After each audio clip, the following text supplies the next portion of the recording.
Hello students, आज हम लोग इससे पहले वाले वीडियो में हम लोग पढ़े थे लेटेंट हीट टॉपिक स्टार्ट था। इसमें हम पहला पढ़ चुके थे लेटेंट हीट ऑफ फ्यूजन। आज हम लोग दूसरे टॉपिक में पढ़ेंगे इसका लेटेंट हीट ऑफ वेपोराइजेशन। इसको समझने के लिए हम लोग क्या करेंगे, एक कंटेनर लिए, ठीक है।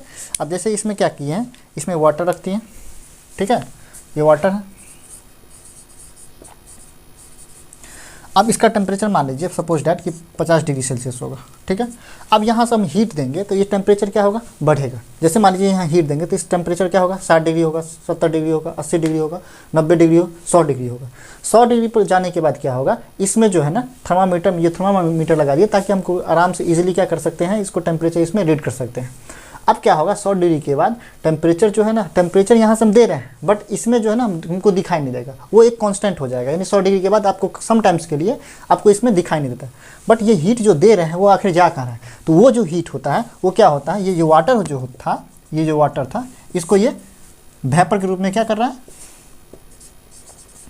कन्वर्ट कर रहा है। समझे।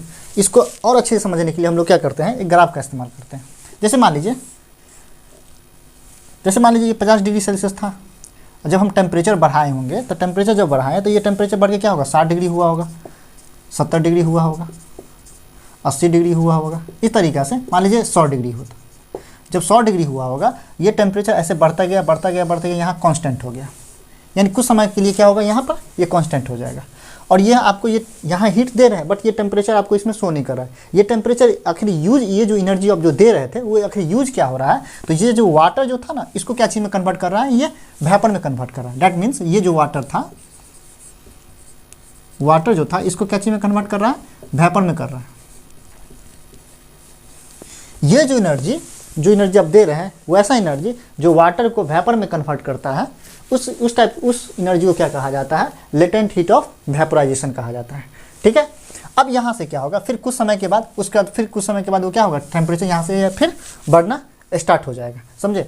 इससे पहले हम ये देखे थे कि 0 डिग्री सेल्सियस पे आपको वाटर भी मिला था और 0 डिग्री सेल्सियस पे आपको आइस भी मिला था। और यहाँ क्या देख रहे हैं कि यहाँ 100 डिग्री सेल्सियस पे आप देखिएगा क्या, 100 डिग्री सेल्सियस पे आपको वाटर भी मिल रहा है और 100 डिग्री सेल्सियस पे आपको यानी कि वेपर भी मिल रहा है, यानी कि वाटर का गैसियस स्टेट मिल रहा है।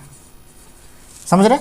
लेकिन इससे भी एक क्वेश्चन आता है कि 100 डिग्री पर वाटर की अपेक्षा 100 डिग्री पर वेपर से जो है ना ज़्यादा जलन फील होता है, ऐसा क्यों? इसका आंसर आप कमेंट बॉक्स में बताइए।